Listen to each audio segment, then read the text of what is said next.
বাঁকুড়া জেলার বিষ্ণুপুর একসময় মল্ল রাজাদের রাজধানী। আর সেই রাজধানীতে কৃষ্ণর প্রেমে মেতে উঠেছে বাঁকুড়া জেলাবাসী। সেই চিত্র আপনাদের সামনে দিক নিউজের পর্দায় সরাসরি দেখাচ্ছি। শুধু এটাই নয়, বিষ্ণুপুর শুধু নয়, বাঁকুড়া জেলা নয়, শুধু বাঁকুড়া জেলার বাইরে থেকেও এখানে পর্যটকরা এসেছে। পর্যটকরা এসে কৃষ্ণর প্রেমে মতোয়ারিতে সে রঙের খেলাতে মাতছে। ইতিমধ্যে দেখতে পাচ্ছ বিষ্ণুপুরের বাইরে থেকে বিভিন্ন জায়গা থেকে এই বিষ্ণুপুরে আসে। আর বিষ্ণুপুরের এক সময় ইচ্ছা মানুষের ছিল, যে মানুষের কাছ থেকে জানতে পারা যাচ্ছে যে শান্তিনিকেতন, এখান থেকে পর্যটকরা যেত শান্তিনিকেতনে রং খেলার জন্য। কিন্তু এই মুহূর্তে যারা দাঁড়িয়ে বাঁকুড়া জেলার যে বিষ্ণুপুর মল্ল রাজাদের রাজধানী রয়েছে, সেই কৃষ্ণ প্রেমের রঙে সে মেতে উঠেছে বিষ্ণুপুর শুধু বাসী নয়, বাঁকুড়া জেলার সমস্ত। বাঁকুড়া থেকে আমি ছিলাম বিগ নিউজ। রীতি মেনে রঙের উৎসবে মাতল প্রাচীন মল্ল রাজধানী বিষ্ণুপুর। বাঁকুড়ার বিষ্ণুপুর ছিল একসময় মল্ল রাজধানী।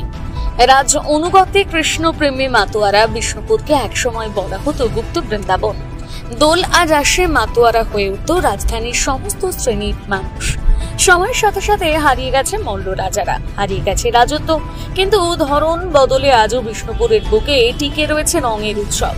বিষ্ণুপুরের পোড়ামাটির হাটে জোর শ্রেণীর মন্দিরকে সাক্ষী রেখে সকাল থেকে নাচে গানের পাশাপাশি শহরের 8 থেকে 80 মেতে উঠল রঙের উৎসবে। একসময় বাংলার সংস্কৃতির অন্যতম রাজধানী ছিল মল্ল রাজধানী বিষ্ণুপুর। বাংলার নিজস্ব সেই সংস্কৃতির সঙ্গে আষ্টে পৃষ্ঠে জড়িয়েছিল দোল এবং রাসের মতো উৎসব।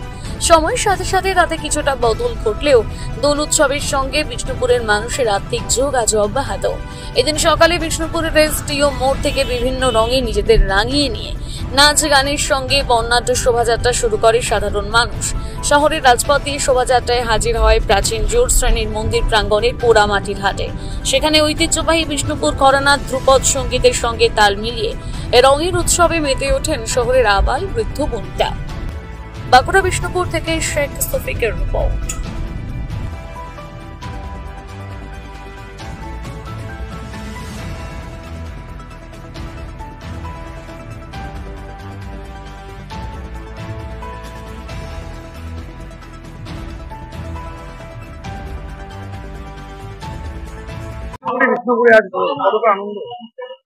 ভীষণ ভীষণ আনন্দ। আগে যে শান্তিনিকেতনে হতো আমাদের দেখে সত্যি কথা বলতে কি প্রত্যেক বছর হয়তো যেতে পারতাম না, বিষ্ণুপুর থেকে দেখে ভীষণ ব্যাপারটা লোভনীয় ছিল যে এরকম সুন্দর করে এখন বসন্ত উৎসব উদযাপন যদি আমাদের শহরে কোনোদিন হতো। তা এখন সেই স্বপ্নই পূরণ হয়ে গেছে। আমাদের বিষ্ণুপুরে নতুন করে বসন্ত উৎসব হচ্ছে মহা সমারোহে। সকাল থেকে শুধু এরই মহড়া, মানে অনেকদিন আগের থেকে এর মহড়া চলছে। অ্যাকচুয়ালি আমরা এই স্টেজে নাচ আছে আমাদের, বসন্ত উৎসব আসছে আসছে এটা তো অনেকদিন আগের থেকেই শুরু হয়ে গেছে। আর সকাল থেকে উঠে তো বসন্ত উৎসবের জন্য সাজগোজ, তারপর র্যালিতে হাঁটা, তারপর নিজেদের প্রোগ্রাম, নিজেদের অনুষ্ঠান, তারপর তো রং খেলা, সবাইকে রং মাখানো। হ্যাঁ, রঙে রঙে রাঙিয়ে দেয়া কাজ সবাইকে। হ্যাঁ চলছে, খেলেছি। আমার নাম অমৃতা কুন্ডু। প্রাচীন মল্লভূমের বসন্ত উৎসব যেটা ভারত বিখ্যাত এবং প্রাচীন বাংলাকে আলোকিত করেছে, সুতরাং সেই নতুন রঙে সেই প্রাচীন মল্লভূম বিষ্ণুপুর হয়ে আবার মেতে উঠেছে এবং সারা মানুষকে আলোড়িত করেছে, আলোকিত করেছে এবং সবার রঙে রং মিশিয়ে আজকে আমরা যেভাবে এই উৎসবে মেতে উঠেছি তা এক কথায় অনবদ্য, অসাধারণ, অনন্য। আজকে অন্যদিন আমি পরিকল্পনা করে চলি, কিন্তু আজ আমি একটু পরিকল্পনাবিহীন ভাবে রঙের উৎসবে জাতি ধর্ম বর্ণ নির্বিশেষে সবার সাথে মেতে উঠতে চাই। আজকের বসন্ত উৎসবে যে যে অনুষ্ঠানগুলো আছে সেগুলোকে আমরা উপভোগ করতে চাই এবং তারপরেই রঙের উৎসবে মেতে উঠব সবার সাথে, সবার প্রাণে, সবার মনে। আমাদের বিধায়ক মহোদয় তন্ময় ঘোষ এবং আমাদের এটাকে আমি কখনোই বলবো না যে শান্তিনিকেতন একটা পৃথক অবস্থান করছে।